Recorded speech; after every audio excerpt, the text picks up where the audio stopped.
Hello everyone. आज हम आपको 2021 के बारे में बताने जा रहे हैं। वर्ष 2021 को आशा के वर्ष के रूप में देखा जा रहा है। अच्छे स्वास्थ्य की आशा, प्रतिबंधों से मुक्ति, जीवन के लिए आशा, अर्थव्यवस्था में उछाल के लिए आशा। आर्थिक मोर्चे पर शेयर बाजार भी अर्थव्यवस्था में सुधार की उम्मीद के साथ नई ऊंचाइयों को प्राप्त कर रहे हैं और कोविड-19 के लिए 2 टीकों की शुरुआत के साथ एक कर अनुकूल बजट भी है। जबकि 2020 में सरकार द्वारा घोषित किए गए विभिन्न आर्थिक पैकेजों और सुधारों में ने अर्थव्यवस्था को बरकरार रखने में कोई संदेह नहीं किया है। बजट 2021 को एक वाटरशेड घटना के रूप में भी देखा जा रहा है, जो अर्थव्यवस्था को ऊपर उठाने और देने की उम्मीद है।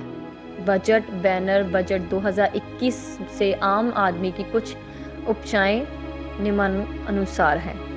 नंबर 1, धारा 80C के तहत मूल आयकर छूट सीमा और निवेश सीमा में वृद्धि। मूल आयकर छूट सीमा को 2.5 लाख रुपए से बढ़ाकर 5 लाख करने की आवश्यकता है। करदाताओं के कर के बोझ को कम करने के लिए तत्काल उम्मीद है। कोविड-19 महामारी ने किसी न किसी तरह से सभी को प्रभावित किया है। मूल छूट सीमा बढ़ाने से व्यक्तियों को कर राहत मिलेगी, तरलता बढ़ेगी और अर्थव्यवस्था को बढ़ावा मिलेगा।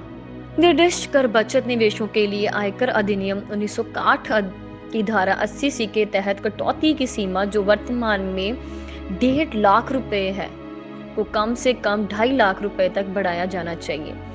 नंबर 2, व्यक्तियों के लिए धारा 80D की सीमा बढ़ाना। कोविड-19 महामारी से पीड़ित परिवारों के लिए पर्याप्त और चिकित्सा बीमा कवरेज पर्याप्त होने के साथ गैर वरिष्ठ नागरिकों के लिए मेडिकल कवरेज से कटौती को 25,000 रुपए से बढ़ाकर 50,000 रुपए और वरिष्ठ नागरिकों को 50,000 रुपए से 75,000 रुपए तक किया जाना चाहिए। नंबर 3, वित्त वर्ष 2020 और 21 के लिए आवश्यक स्थिति। महामारी के कारण सरकार ने लॉकडाउन के कारण भारत में फंसे हुए लोगों के लिए वित्त वर्ष 2019 और 20 के लिए निवास के निर्धारण के लिए कुछ दिनों की छूट और अधिसूचित किया था, और जो भारत से बाहर यात्रा नहीं कर सकते थे। वित्तीय वर्ष 2020-21 के लिए सरकार को महामारी के कारण फंसे हुए व्यक्तियों को राहत प्रदान करने के लिए आवश्यक स्पष्टीकरण जारी करना चाहिए। नंबर 4, दुरुस्त कार्य सेटअप के लिए कटौती। कोविड-19 महामारी ने कार्य संस्कृति में प्रतिदिन बदलाव के बारे में बताया। काम से घर एक आवश्यकता बन गई है। बजट 2021 में ऐसे उपाय करने चाहिए जो कर्मचारियों के लिए कुछ कर काम प्रदान करे।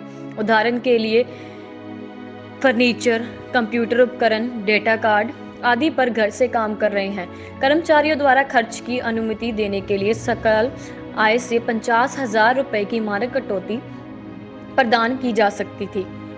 नंबर 5, इक्विटी शेयरों और इक्विटी म्यूचुअल फंड पर दीर्घकालिक पूंजीगत लाभ। सूचीबद्ध इक्विटी शेयरों और इक्विटी म्यूचुअल फंड की बिक्री से दीर्घकालिक पूंजीगत लाभ 1 लाख रुपए तक कर मुक्त है।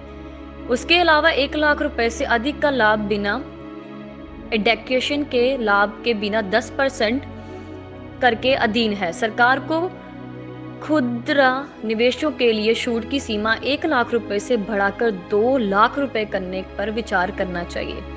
वैकल्पिक रूप से सरकार की दर को 5% तक कम करने पर भी विचार कर सकती है। यह पूंजी बाजार को एक बड़ा बढ़ावा देगा। नंबर 6, पर्यावरण के संरक्षण के लिए कटौती।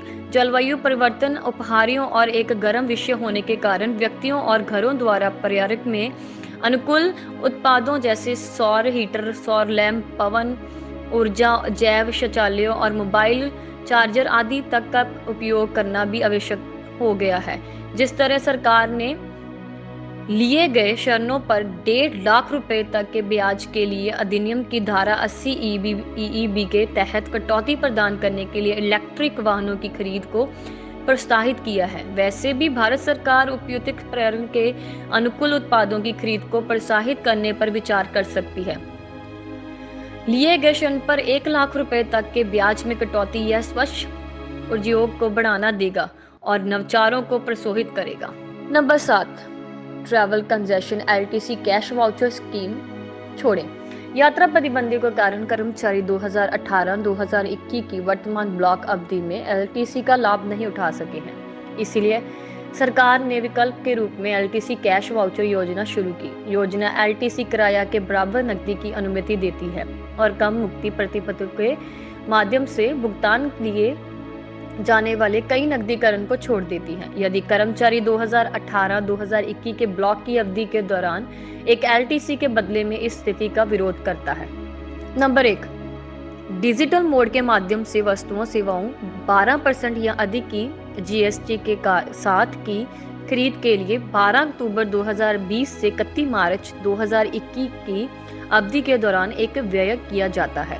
नंबर 2, व्यय अवकाश नकदीकरण के मूल्य के बराबर होना चाहिए और एलटीसी किराया के मूल्य को 3 गुना करना चाहिए। यदि करदाता आवश्यक राशि के कम खर्च करता है तो कर छूट आनुपातिक रूप से कम हो जाएगी। उपरोक्त उपायों से खपत को प्रोत्साहित करने के और बाद में अर्थव्यवस्था को बढ़ावा देने की उम्मीद है। हालांकि एलटीसी किराया के मूल्य का 3 गुना अधिक लगता है, इसलिए सरकार एलटीसी किराया के मूल्य को दुगना करने के लिए आवश्यक खर्चे को कम करने पर विचार कर सकती है। इसके अलावा इस योजना का एक विस्तार एक अतिरिक्त 9 महीने यानी 31 दिसंबर 2021 तक 2018-2021 की ब्लॉक अवधि के अंत तक पर विचार किया जा सकता है। यदि उपरोक्त कुछ सुझावों को बजट 2021 में लागू किया जाता है तो इसमें निश्चित रूप से आम आदमी को लाभ होगा। धन्यवाद।